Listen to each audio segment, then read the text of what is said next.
Did you hear about Blake Lively and her dragon? Perez Hilton here, and there has been a lot of chatter today about Taylor Swift and Ryan Reynolds' wife. And did I hear that Taylor may have had some influence in getting Yes, she did. Yeah, I know. I don't even know if I'm meant to be saying it, but I'm saying it.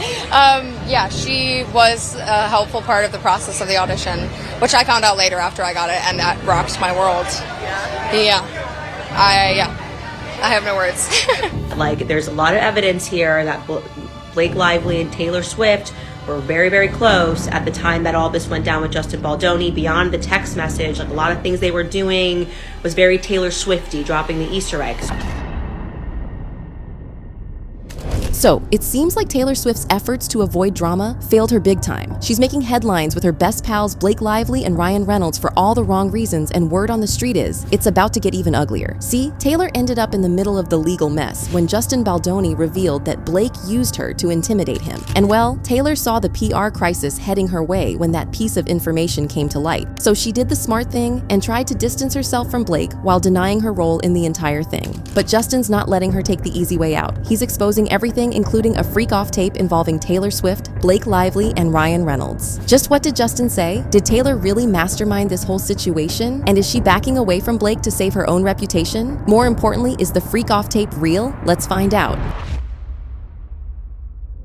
She was involved during this time heavily with Ryan Reynolds and with Blake Lively, and for that reason, my friend, I am sorry, but you have to be subpoenaed. I'm sorry. So ever since Blake landed herself in legal trouble with her co-star, her best pal Taylor Swift has been AWOL. According to reports, Taylor's taking a step back from her friendship with Blake because she feels like she was used as an intimidation tactic in a lawsuit she never wanted to be involved in the first place. There's just one problem. She was very much involved in the entire mess. According to Justin's $400 million lawsuit, Blake had one of her megastar friends meet him along with her husband to get him to accept Blake's script rewrites, who many fans believe was Taylor. The rewrites concerned a pivotal rooftop scene in particular, and no, Justin did not agree with Blake's version. But he was forced to go through with it by Blake and her friend, aka Taylor. The text messages in the lawsuit also back up his claims. According to court documents, the draft of the rooftop scene that Lively sent Baldoni dramatically differed from what had been written originally. Baldoni was hesitant about many of the changes, but thanked Lively for her passion and diplomatically told her that the scene would likely end up being somewhere between the original version and Lively's version. The lawsuit continues. Seemingly stung by Baldoni's exceedingly mild resistance, Lively did not respond and went silent for multiple days. Later, she confirmed, in a text message below, that Baldoni's response, "of course, didn't feel great for me," or another mega celebrity friend and Ryan Reynolds, "to have my passion praised instead of my specific contribution." Lively was referring to an earlier meeting where Lively summoned Baldoni to her New York penthouse, where Baldoni was greeted by Ryan Reynolds, who launched into enthusiastic praise for Lively's version of the scene. Hours later, as the meeting was ending, a famous and famously close friend of Reynolds and Lively walked into the room and similarly began praising Lively's script. Baldoni understood the subtext. He needed to comply with Lively's direction for the script. Later, Baldoni felt obliged to text Lively to say that he had liked her pages and hadn't needed Reynolds and her mega celebrity friend to pressure him. And here's what the attached text message from Blake says. "As for Redacted and Ryan, and Redacted for that matter, I'm the luckiest person on the planet to have them as my dance moms level stage moms. They are embarrassingly effusive. That said, they're also my most trusted partners and the people I go to first with anything creative I touch. And I'm the person they each go to first. That reciprocal creativity and support has been one of my life's greatest and most fulfilling gifts." When they loved and signed off on the pages, I felt good to send them to you. They asked what you thought specifically after. They check in so many times. I told them that you laughed a bunch and said it's probably a blend, but you appreciate my passion so much. She also wrote, "Both Ryan and Redacted have established themselves as absolute titans as writers and storytellers outside of their primary gig, just singing or just acting or Redacted just directing. I'm so lucky to have them as creative barometers." However, the real kicker was this message where Blake said, "If you ever get around to watching Game of Thrones, you'll appreciate that I'm Khaleesi, and like her, I happen to have a few dragons. For better or worse, but usually for better, because my dragons also protect those I fight for. So really we all benefit from those gorgeous monsters of mine. You will too, I can promise you." Now Blake might have made the comparison in good faith, but Taylor did not approve of it. And get this, she never planned to be at the supposed intervention in the first place. In fact, when she arrived at Lively's New York penthouse that day, she was shocked to find that the conversation was still going on. And so Taylor's taking a time out. According to one insider, for the time being, she is taking a step back from Blake because she doesn't want to get tangled in this more than she already has, which is far more than she ever needed to be. And her friends also think that Blake's "I'm Khaleesi" and like her, "I happen to have dragons" text to Justin was uncool and unnecessary because she was essentially used as an intimidation tactic. She was referred to as some kind of pet or possession. Taylor shouldn't even be involved in this at all. She was only going over to visit Blake and Ryan with the understanding that the meeting would be over. Meanwhile, a second source said, Taylor has politely backed away from it all. She is conscious of her own image and hates that she was even mentioned. On that note, Taylor couldn't wrap her head around the fact that she got mentioned in the first place. According to one source, Taylor is proud of the film because her music was featured in it, which gave her a sense of involvement, though she wasn't fully aware of the extent of the project's developments. She is confused by the claims in the suit, as her connection to Blake is purely a friendship, with no interest in influencing or controlling Blake's projects. And as for the meeting itself, the source revealed, she finds Justin's interpretation of the encounter perplexing, and those close to her suspect she's being drawn into the situation as a means to target Blake. This was the first time that Taylor ever met Justin. She had no idea who he was, and Taylor was simply being polite. She was polite to him as she is to everyone she meets. Unfortunately, as bad as Taylor wants to avoid the drama, fans are not letting her. And I just know how friends are when girls chat. I don't think she just walked in there and said, "Hey, I love her script changes." That doesn't sound right to me. So backing away from it now feels a little shady. I'm not saying I'm blaming Taylor Swift for everything. I'm just saying that I don't buy that she didn't know he was going to be there. You either read the script or you didn't. But I do probably buy that she was a little embarrassed about that text message referring to her as a dragon because it is bullying. And she has very carefully crafted her brand to make people believe that she doesn't engage in that. But I actually think she does, a lot. And people can't defend themselves against whatever narrative she puts out with her Easter eggs. I think men are scared to stand up and say that actually didn't happen. Most folks think that she is taking the easy way out. One person commented, "This is clearly damage control on the part of Taylor Swift's decision to announce her separation from Blake Lively. It is too late and she will be called to account for her involvement in this saga. The rats are jumping this sinking ship."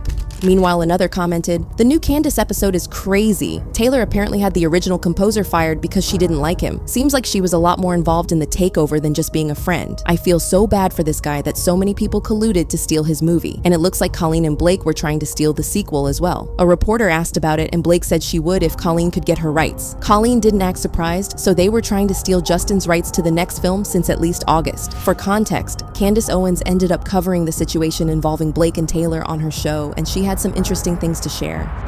See, Candace noticed that Taylor was way more involved in the movie than fans believed. Apparently, they gave her credits at the end of the movie as well. We'll tell you guys, yesterday we did this episode. Obviously, you saw it.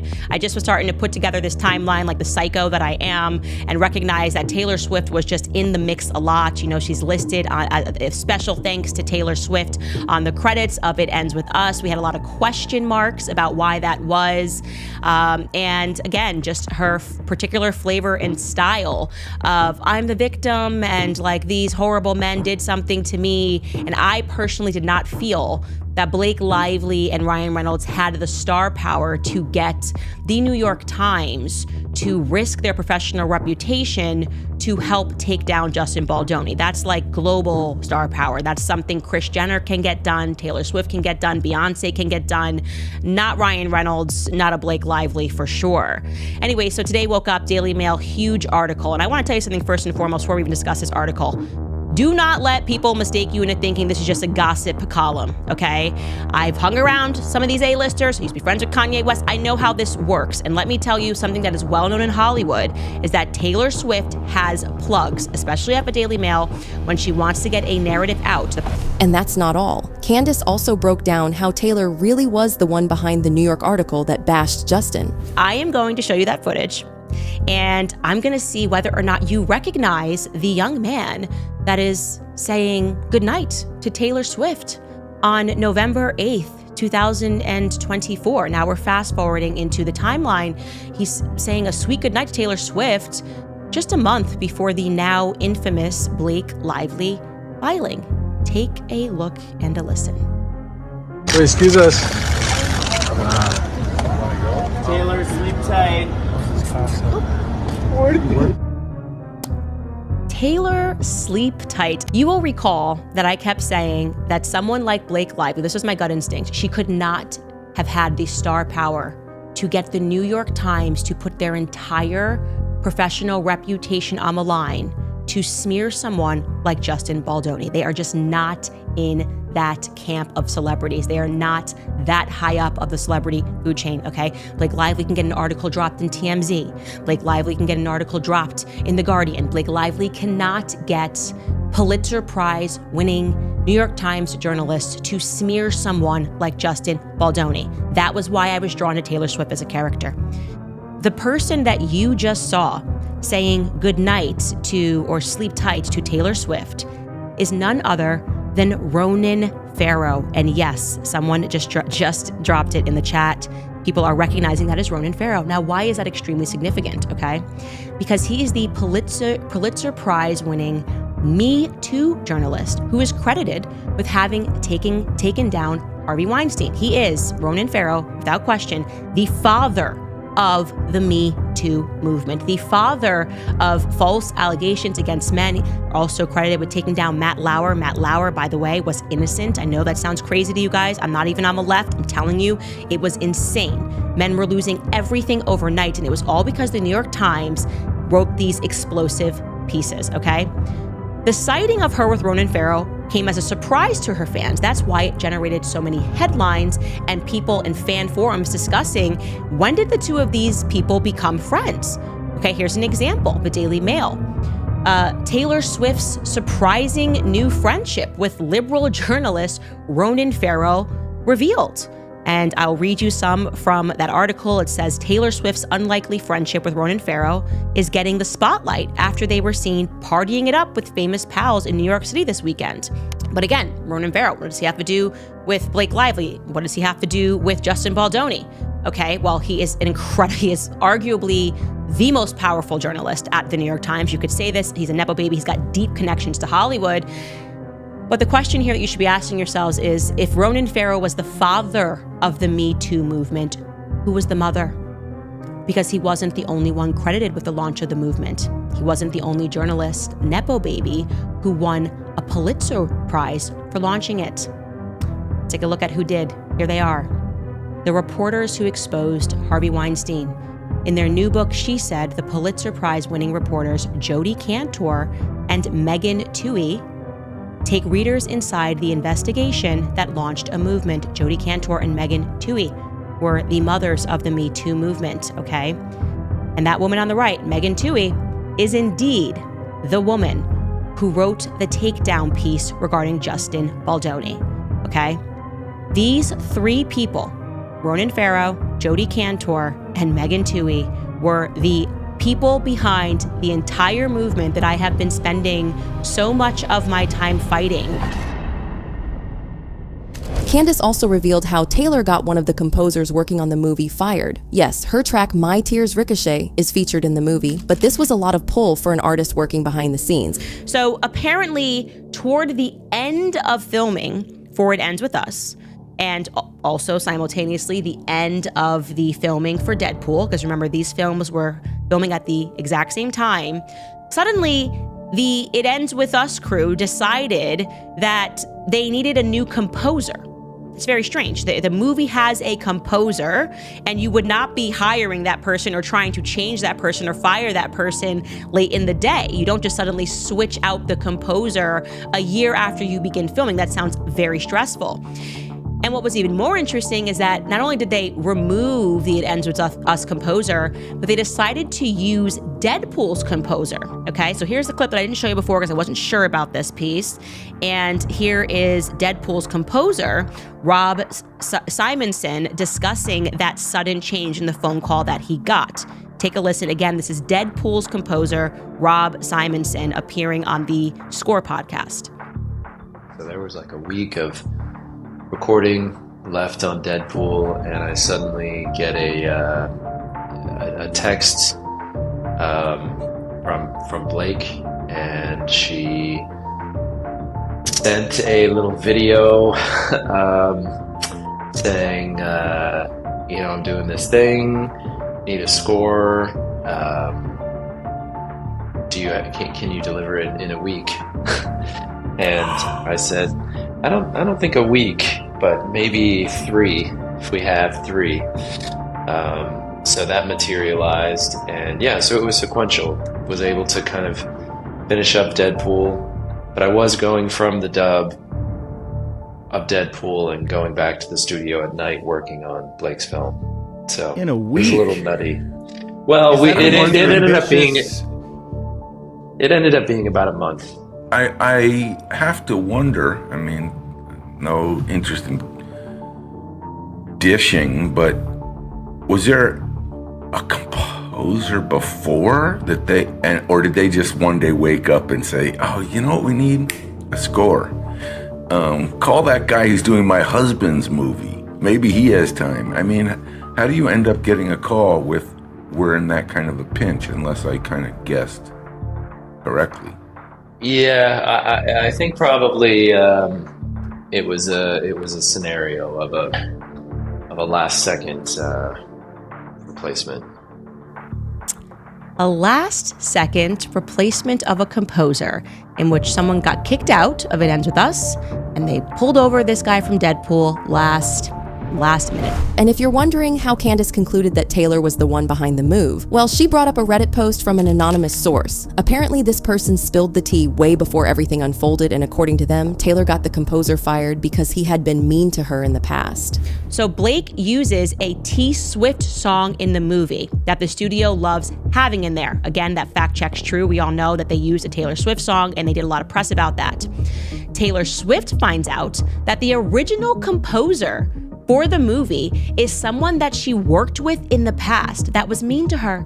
And she says it's either me or it's him. So you can use my song, but you gotta get rid of this composer. Sony fires that composer to keep the Taylor Swift song. And well, if there's one situation that Taylor wants to avoid more than anything, it's being dragged to court over an explosive lawsuit, which is why she's distancing herself from Blake. However, given the mounting evidence that has come to light, fans don't really believe that Taylor was innocent in all of this. Blake's brother-in-law apologizes to Justin. Bart Johnson posted this on his X account on January 28, 2025. Anytime I've said anything unkind about someone, I've regretted it. Fortunately, that's almost never and definitely not when I'm at my best. Regardless if it's true or not, if it's my opinion, even if I'm trying to speak truth or stand up for someone, it's never good. Even in times where it might feel justified in doing the right thing, it makes no difference. There's a better way. It's below the standard I have for myself, and I regret it. I do sincerely apologize to anyone I've hurt or let down by saying something that sounds mean. I'll do better. Now, Bart didn't specifically mention Justin, but most fans assumed he was talking about him since he previously called Justin a fraud. Apparently, Justin is gearing up to reveal a freak-off tape apparently Blake, Ryan, and Taylor. Turns out Blake meant a lot of things when she called these two her dragons. And once that freak-off tape goes public, Taylor and everyone else will be done for, which is why she's taking these extra measures like planting fake articles and denying her role in the entire thing. But what do you think? Do you think Justin's really got a freak-off tape in his possession? And was Taylor really pulling the strings behind the scenes? If so, will she be called on the stand? Let us know what you think in the comment section below, and make sure to check out this next video.